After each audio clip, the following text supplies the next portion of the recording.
3 बार प्रणवोच्चार करेंगे साथ में।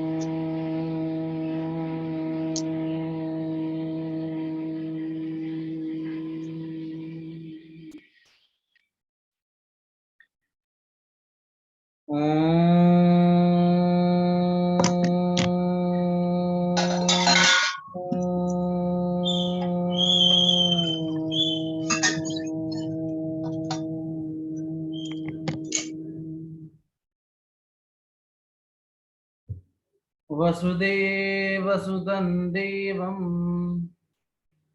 कंसचाणूरमर्दनम्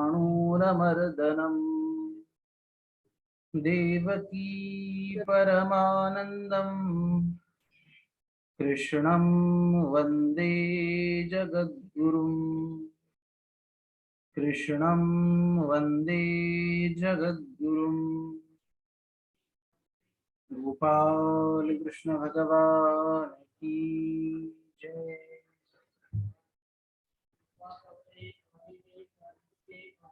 बहुत भाग्य का विषय है कि सभी शास्त्रों की सारभूता श्रीमद् भगवद गीता का स्वाध्याय ये हम सबको सुलभ हुआ है। और हमने एक सामान्य प्रस्तावना उसकी पूर्व सत्र में देखी थी और आज हम उसके जो ध्यान इत्यादि है, शायद मेरे ख्याल से सभी के पास ये छोटी गीता जी होंगी जो बताया था। सार्थ गीता छोटी जो है वह सार्थ गीता अपने सबको रखनी है। गीता को शुरू करने से पहले गीता जी का ध्यान और महात्म्य आता है। गीता जी का नको का धुवून घ्या। गीता जी का ध्यान आता है तो उसका उस ध्यान और महात्म्य का सबसे पहले उसका बोध होना आवश्यक है। तो आज हम उसका प्रारंभ करते हैं। सबसे पहले उस ध्यान और महात्म्य में यह समझना आवश्यक है कि गीता जी का जो एक एक पात्र है, एक एक तत्व है, यह केवल गीता जी, केवल अर्जुन, केवल भगवान श्री कृष्ण या महाभारत के इर्द गिर्द आसपास ऐसा सीमित नहीं है। महाभारत के आख्यानों का भले ही निमित्त बनाया है, पर वह हम सब जीवों के लिए बड़ा ही उपयुक्त और बड़ा ही प्रैक्टिकल हमारे जीवन में भी लागू पड़ता है। ये नहीं कि वो 5000 साल पहले महाभारत की कौन सी कहानी हुई थी, उसमें गीता जी का क्या उपदेश हुआ था, भगवान श्री कृष्ण ने 5000 साल पहले क्या कहा था, ऐसा नहीं। यह भगवान का उपदेश, यह सनातन है। जिस प्रकार से हमारे धर्म का नाम सनातन धर्म है, भूतकाल, भविष्यकाल और वर्तमान काल तीनों में वह बड़ा ही लागू पड़ता है। वह सिद्धांत बदलते नहीं। तो यह सनातन धर्म की विशेषता है। उसी प्रकार भगवान का दिया हुआ ज्ञान, हमारे धर्म परंपरा का के द्वारा प्रदत्त किया गया ज्ञान, उसके आख्यान, यह भी सनातन हमारे जो है जीवन में काम आते हैं।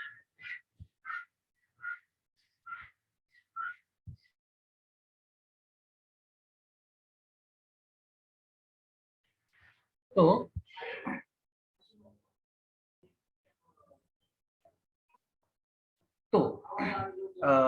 अब हम ये जो महात्म्य और ध्यान प्रारंभ करेंगे सबसे पहले गीता जी का, जो कि प्रस्तावना के रूप में ही आता है गीता जी के शुरू में।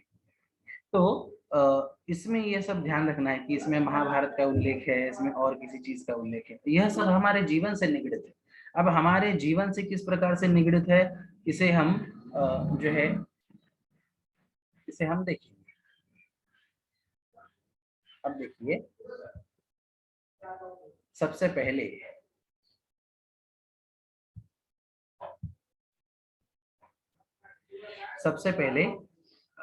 जो है गीता जी का वर्णन किया गया, गीता जी का स्वरूप कैसा है, तो इसके बारे में कहा जाता है सबसे पहले श्लोक में, पार्थाय प्रतिबोधितां भगवता नारायणेन स्वयं व्यासेन ग्रथितां पुराणमुनिना मध्ये महाभारतम् अद्वैतामृतवर्षिणीं भगवतीम् अष्टादशाध्यायिनीम् अम्ब त्वामनुसन्दधामि भगवद्गीते भवद्वेषिणी। यह गीता जी कैसी है, तो कहते हैं कि यह सनातन ज्ञान कैसा है। गीता जी इस शब्द का जब जब भी हम उच्चार करेंगे, हम सबको समझना है कि यह सनातन ज्ञान कैसा है। गीता जी यह समग्र शास्त्रों का संकलित सारभूत ऐसा प्रकरण है, जिसमें वेद भी आए, उपनिषद भी आए, और अरण्यक भी आए, ब्राह्मण ग्रंथ भी आए, सकल दर्शन शास्त्र भी आए, फिलोसफीज भी आई। ऐसा समग्र गीता जी का सार, इस प्रकार का गीता जी का स्वरूप है। तो वह कैसी है, तो कहते हैं कि अर्जुन को निमित्त बना के संपूर्ण जगत के लिए सनातन उपदेश प्रदान करने के लिए भगवान ने अर्जुन को निमित्त बना के स्वयं भगवान ने इसका उपदेश किया है। अब एक बहुत रहस्य की बात है, इस रहस्य का बोध होने के लिए थोड़ा महाभारत का अध्ययन भी आवश्यक है। गीता जी या महाभारत का प्रकरण है, आप सबको पता होगा, और महाभारत में यह प्रकरण आता है, पर महाभारत में भगवान श्री कृष्ण के अन्य अन्य कई उपदेश भी आते हैं। जैसे गीता जी यह एक उपदेश है, तो वैसे बहुत सारे उपदेश भगवान श्री कृष्ण के, बहुत सारे संवाद भगवान श्री कृष्ण के महाभारत में आते हैं। उन संवाद में कहीं श्री कृष्ण उवाच आता है, कहीं जो है अन्य कुछ वासुदेव उवाच आता है, वासुदेव जी बोल रहे, भगवान श्री कृष्ण बोल रहे हैं। इस प्रकार से अलग अलग प्रकार से विशेषण आते हैं भगवान के। सीमा जी हैंड रेज कर रही है, कुछ पूछना है क्या? सीमा जी ने हैंड रेज किया है, कुछ पूछना है क्या? सीमा शर्मा जी, ठीक है। तो महाभारत के अलग अलग प्रकरणों में अलग अलग जो है विशेषण आते हैं भगवान श्री कृष्ण के उपदेश के लिए। श्री कृष्ण उवाच, वासुदेव उवाच, पर गीता जी की यह विशेषता कि यहाँ पे अभी आपने भी कभी 12वां अध्याय पढ़ा होगा, सुना होगा, 15वां अध्याय पढ़ा होगा, सुना होगा, तो क्या आता है शुरू में जी? श्री भगवान उवाच। इसके शुरू में आता है कि श्री भगवान उवाच, श्री कृष्ण उवाच नहीं, वासुदेव उवाच नहीं, गोपाल कृष्ण उवाच नहीं, गोपाल उवाच नहीं, तो श्री भगवान उवाच। क्या कारण है जी, क्या रहस्य है जी? इसका रहस्य ये है कि यह जो गीता जी का ज्ञान है ना, यह साक्षात भगवान अपने परमात्मा स्वरूप में प्रतिष्ठित होकर इसका उपदेश किया है।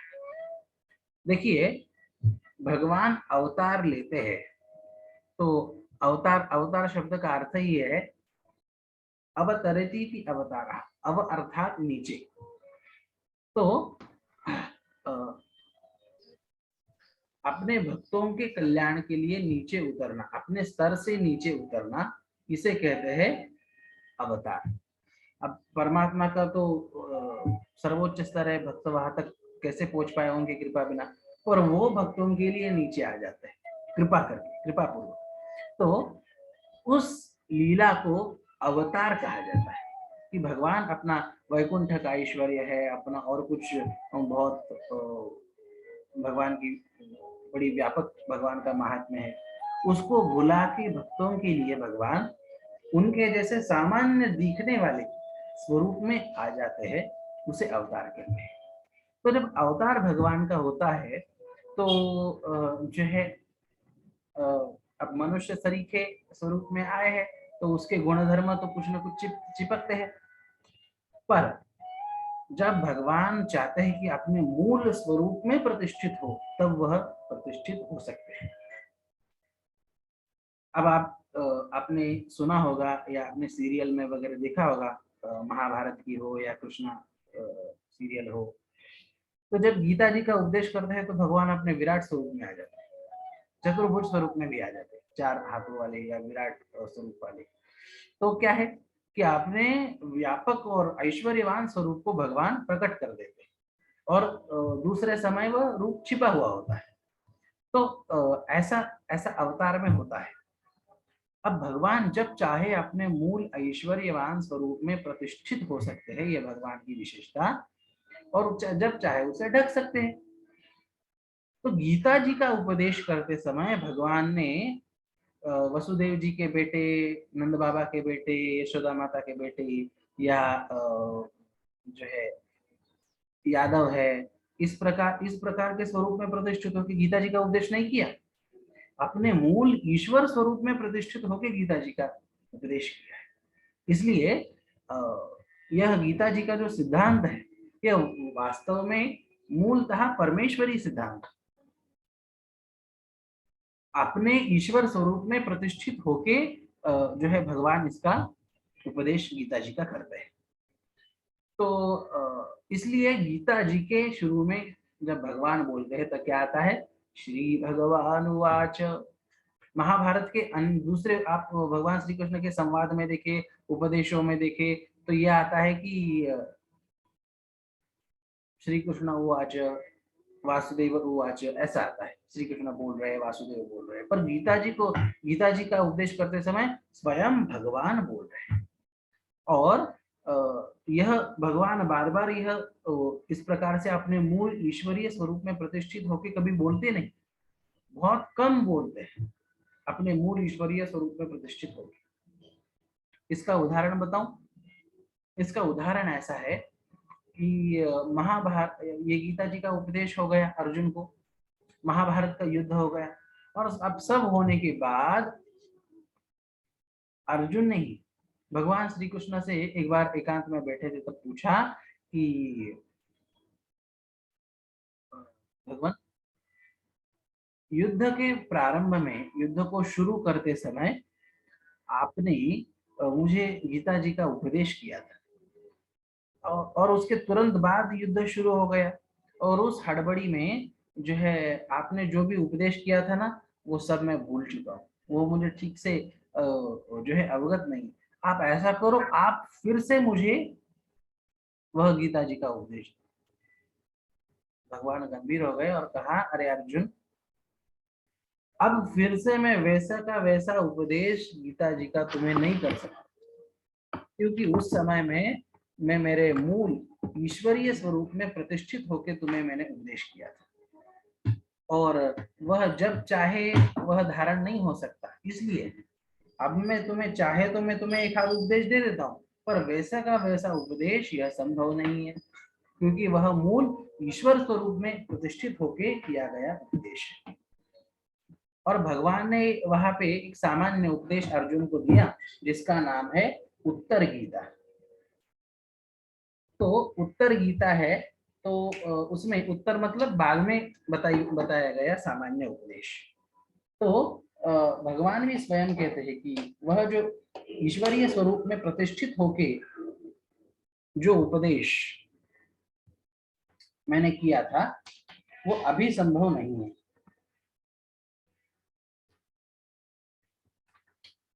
वह वैसा का वैसा उपदेश अभी संभव नहीं है। मतलब क्या? कि गीता जी के, भगवान के अन्य कई उपदेश हो सकते हैं, पर गीता जी के उपदेश की विशेषता हम सबको ध्यान में आनी चाहिए कि गीता जी का उपदेश यह भगवान ने अपने ईश्वरीय स्वरूप में प्रतिष्ठित होके किया गया उपदेश है। इसलिए इस उपदेश की, इस गीता जी की बहुत बड़ी विशेष इसकी बहुत बड़ी विशेष महिमा है। इसलिए आप देखेंगे कि हर परंपरा, हर संप्रदाय के लोगों ने गीता जी पे अपनी टीका लिखी, गीता जी पे अपना भाष्य लिखा, गीता जी पे अपना मत लिखा। क्यों ऐसा क्यों हुआ? क्योंकि हर एक को गीता जी अपनी लगती है। अब हर एक को गीता जी अपनी लगती है क्योंकि वह भगवान, वो किसी सीमित दायरे में सीमित नहीं है। केवल वैष्णव भक्तों के लिए, केवल शैव भक्तों के लिए, केवल शाक्त भक्तों के लिए, या केवल किसी अपने धर्म के लोगों के लिए नहीं, संपूर्ण मानवता के लिए यह उपदेश गीता जी का है। और भगवान ने अपने मूल स्वरूप में प्रतिष्ठित होकर यह उपदेश किया है, इसलिए इस उपदेश का बहुत विशेष महत्व है। इसलिए यहाँ पे कहा गया कि भगवता नारायणेन स्वयं, भगवान श्री कृष्ण ने अपने मूल ईश्वरीय स्वरूप में प्रतिष्ठित होकर, अपने मूल भगवत तत्व में प्रतिष्ठित होकर इसका उपदेश किया। अब अपने मूल भगवत तत्व में प्रतिष्ठित होकर इसका उपदेश किया। अब भगवत तत्व मतलब क्या है? शायद हमारा सविता जी से जब संवाद हुआ था तो उन्होंने एक प्रश्न पूछा था, भगवान मतलब क्या होता है? तो बहुत ही पारिभाषिक प्रश्न है। भगवान भले ही हो, पर अपने भगवत्ता में विशेष प्रतिष्ठित होकर उपदेश करते हैं। मतलब क्या? 6 गुण जब युक्त होते हैं तो उसे भगवान कहा जाता है। हमारे यहाँ ये जो भगवान शब्द है या और ईश्वर शब्द है, गुरु शब्द है, ये सब के सब शब्द है ना, इनका विशेष अर्थ होता है, इनका विशेष लक्षण होता है। और वह लक्षण, वह कसौटी, लक्षण मतलब कसौटी समझिए आप आपकी भाषा में, सामान्य भाषा में। तो टर्म्स एंड कंडीशंस, भगवान शब्द के टर्म्स एंड कंडीशंस है, ईश्वर शब्द के टर्म्स एंड कंडीशंस है, गुरु शब्द के टर्म्स एंड कंडीशंस है। ये सब हमारे स्क्रिप्चर्स में, हमारी परंपरा में यह सब कहा है। अभी उसे फॉलो कितना आजकल होता है वो बात अलग है। हर किसी को भगवान लिख देते हैं, हर किसी को जगत गुरु, धर्म गुरु, ऐसा ऐसा कुछ लिख देते हैं। वो उसमें वो उनके टर्म्स एंड कंडीशंस है, उसके जो उसके लक्षण है, वह उसमें घटित होते हैं कि नहीं, वह बात अलग है। वह नहीं होते प्राय आजकल यदि देखा जाए। पर हमारे मूल, हमारी भारतीय परंपरा में, हमारी सनातन धर्म परंपरा में वह घटित होने चाहिए, तभी वह विशेषण उसे लगा सकते हैं, तभी वह नाम उसे लगा सकते हैं। अब भगवान श्री कृष्ण ने अपने मूल भगवत तत्व में प्रतिष्ठित होकर गीता जी का उपदेश किया। भगवत तत्व क्या है? तो जिसमें 6 गुण है उसे भगवान कहा जाता है। ऐश्वर्यस्य समग्रस्य धर्मस्य यशः श्रियः ज्ञान वैराग्य योश्चैनम् षण्णाम भग इति स्मृतः। जिसमें समग्र ऐश्वर्य, समग्र धर्म, समग्र यश, समग्र शोभा श्री, समग्र ज्ञान, समग्र वैराग्य, यह 6 चीज जिसमें है उसे भगवान कहा जाता है। यह 6 चीज जिसमें नित्य प्रतिष्ठित है उसे भगवान कहा जाता है। भगवान श्री कृष्ण तो भगवान है ही, पर गीता जी का उपदेश करते समय अपने मूल भगवत तत्व में प्रतिष्ठित होके भगवान ने अपने इस गीता जी का विशेष उपदेश किया है। इसलिए यह सनातन सिद्धांत है। कोई किसी भगवान का भक्त हो, पर उसे यदि अध्यात्म समझना है तो उसे गीता जी समझना बहुत आवश्यक है। अच्छा, इस गीता जी को किसने जो है किसने ग्रथित किया है? अब भगवान ने जब गीता जी का उपदेश किया अर्जुन को, तो ये तो नहीं कहा कि अर्जुन मैं तुम्हें पहला अध्याय सुना रहा हूँ, दूसरा अध्याय सुना रहा हूँ, तीसरा अध्याय सुना रहा हूँ। वो तो एक कैजुअली टॉक था, लगभग जो है 45 मिनट का, ऐसा इस प्रकार से वो संवाद पर श्लोक क्रम से, अध्याय क्रम से, विषय क्रम से हमारे सामने जो रखा, वह किसने रखा? तो वो व्यास जी ने रखा। जिस प्रकार से अर्जुन को गीता मिली, यह भगवान श्री कृष्ण के उपकार है, उस प्रकार हमें गीता मिली, यह भगवान वेद व्यास जी के उपकार है। तो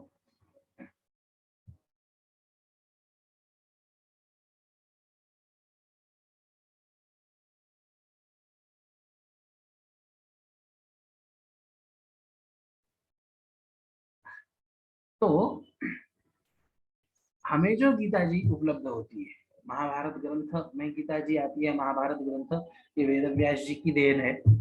तो हमें जो गीता जी उपलब्ध है, हमें जो अन्य जो साहित्य उपलब्ध है, वह व्यास जी की कृपा है। अच्छा, गीता जी यह उपलब्ध हुई, पर उसे कहना क्या, उसे कहना क्या है गीता जी? उसका मूल जो है साध्य क्या है?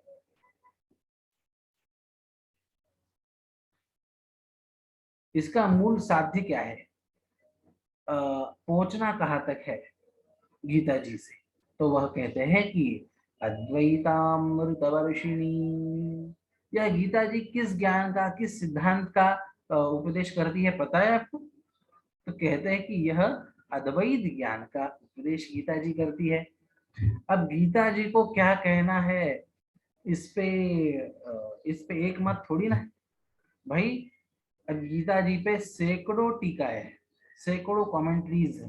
टीका, टीका मतलब कमेंट्रीज। तो गीता जी पे सैकड़ों कमेंट्रीज है, सैकड़ों लोगों ने अपने मत रखे हैं, सभी विद्वान होंगे अपने स्थान पे। तो ऐसा है।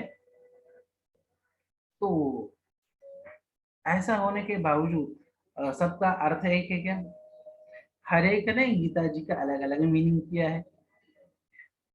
हर एक के हिसाब से जो है गीता जी का अर्थ अलग अलग है, हर एक को अलग अलग कुछ बताना है गीता जी के माध्यम से।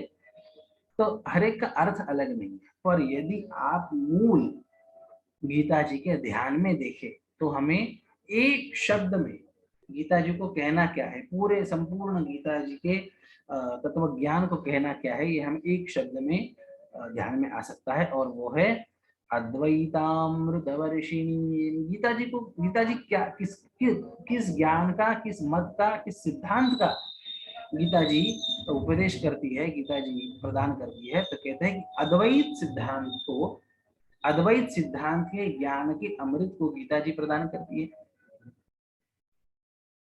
अब अद्वैत है, विशिष्टाद्वैत है, मधुराद्वैत है, द्वैताद्वैत है, ये बहुत सारे सिद्धांत है, फिलोसॉफीज के सिद्धांत, और अलग अलग विद्वान आचार्यों ने इसे रखा है। पर मूल में जो अद्वैत सिद्धांत है, उसे गीता जी हमारे जीवन में लाना चाहती है, उसके ज्ञान का वर्षन करना चाहती है। अब अद्वैत क्या है, ये अभी बताने लगूंगा तो शायद आपको कठिन जाएगा। अभी अपन शुरुआत जो कर रहे हैं वो बिल्कुल सामान्य रूप से इसकी शुरुआत हम कर रहे हैं। तो अद्वैत क्या है ये हम आगे देखेंगे। अच्छा, जिस प्रकार से भगवान भगवान श्री कृष्ण अपने भगवत तत्व में प्रतिष्ठित होके गीता जी का उपदेश किया है ना, वैसे गीता जी स्वयं में भगवती है।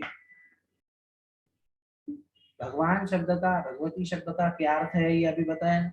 6 चीजें जिसमें है उसे भगवान या भगवती कहा जाता है। तो जो है जो 6 चीजें जिससे भगवान कहा जाता है, वही 6 चीजें भगवत गीता जी में भी है। गीता जी में भी समग्र ऐश्वर्य, समग्र धर्म, समग्र यश, समग्र श्री, समग्र ज्ञान, समग्र वैराग्य, यह सब चीजें गीता जी में भी, इसलिए गीता जी को भी भगवती कहा जाता है। अभी जो है आप कहेंगे कि गीता जी गीता जी में यह सब 6 चीजें है, इसका क्या प्रमाण है? महाराज, गीता महात्म्य नाम का एक ग्रंथ आता है, जो अलग अलग स्कंद पुराण, पद्म पुराण इत्यादि पुराण ग्रंथों में आता है।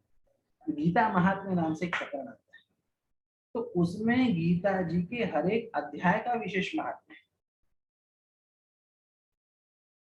गीता जी का हर एक अध्याय विशेष महत्वपूर्ण है।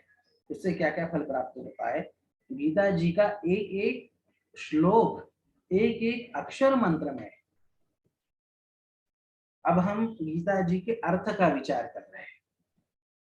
गीता जी के माध्यम से समग्र धर्म, समग्र समग्र वेद, श्रुति, स्मृति, पुराण, इतिहास, आगम, दर्शन, इन सबको हम धीरे धीरे हम प्रवेश करने वाले हैं।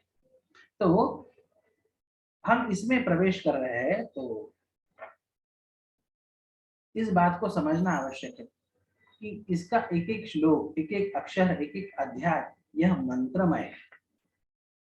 गीता जी का उच्चारण क्यों लाभदायक होता है? गीता जी का सुनना क्यों लाभदायक होता है? क्योंकि उसका एक एक अक्षर मंत्र है और इस प्रकार से मंत्रात्मक वह जो है संपूर्ण गीता प्रकरण है। और जिस प्रकार से भगवान में 6 गुण है, वही 6 गुण इस गीता जी में। और जो कोई गीता जी की उपासना करता है, गीता जी का पाठ करता है, उसका अर्थ चिंतन करता है, उसका अर्थ ज्ञान करता है, जिस प्रकार से आप कर रहे हैं, अपना बहुमूल्य समय निकाल के गीता जी का आप ज्ञान ग्रहण करने का प्रयास कर रहे हैं, तो यह जो कोई करता है उसे भी वह 6 गुण प्रसाद रूप से प्राप्त होते हैं। उसे ऐश्वर्य प्राप्त होता है, धर्म प्राप्त होता है, उसके जीवन में धर्म आ जाता है, उसे यश प्राप्त होता है, उसे श्री हर चीज में शोभा प्राप्त होती है, उसे ज्ञान वैराग्य उसके जीवन में आता है। तो यह 6 गुण श्रीमद् भगवत गीता जी के उपासना से भी प्राप्त होते हैं। अब गीता जी की उपासना मतलब क्या? गीता जी को स्वयं पढ़ना, उन्हें सुनना, उनके एक एक अर्थ का जो है उसका चिंतन अपने जीवन में लाने का प्रयास करना, यही गीता जी की उपासना है। गीता जी की पोथी सामने रखी, उसे उसकी पूजा की, आरती की, यह गीता जी की उपासना नहीं। उसका वह तो एक अंग है उसका, पर उससे भी पुण्य प्राप्त होगा, पर मूल उपासना गीता जी के ज्ञान को जीवन में उतारने का प्रयास करना, यह मूल उपासना है। तो इस प्रकार से गीता जी की विशेष महती, गीता जी की विशेष उपासना है।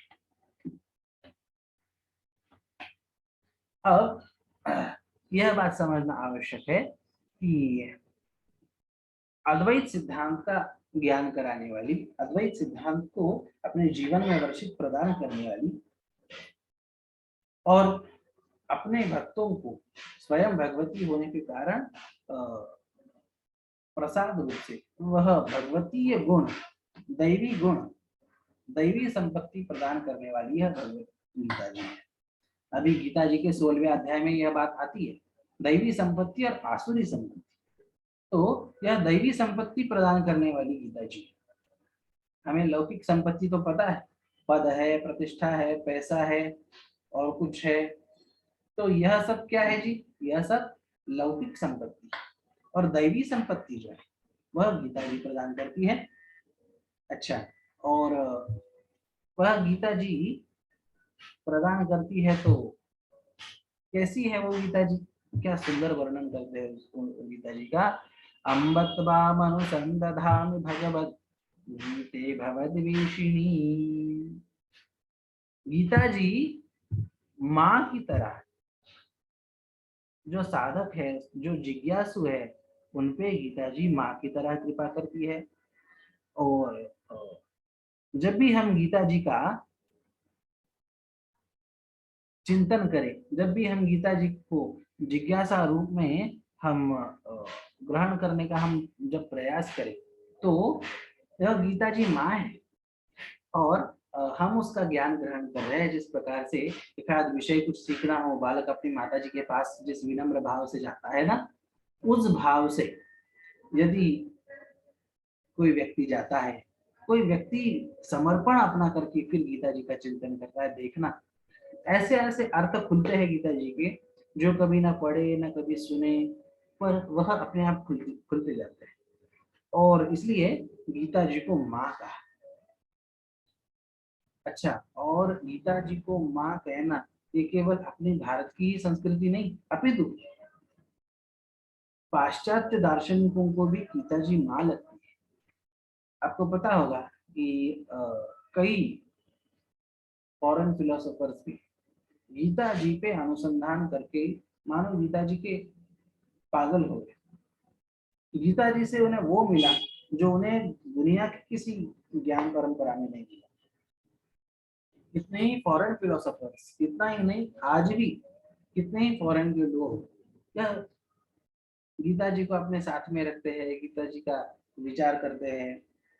ऐसे आपको हजारों लाखों लोग मिलेंगे जो जो कि अपने हिंदू धर्म से संबंधित नहीं है, पर गीता जी का जिन्होंने जिन्होंने भी स्वाध्याय किया, जिन्होंने भी गीता जी का आश्रय लिया, उन्हें अब अपने मार्ग में, अब अपने क्षेत्र में उनके तरक्की का मार्ग जो है प्राप्त होता रहे।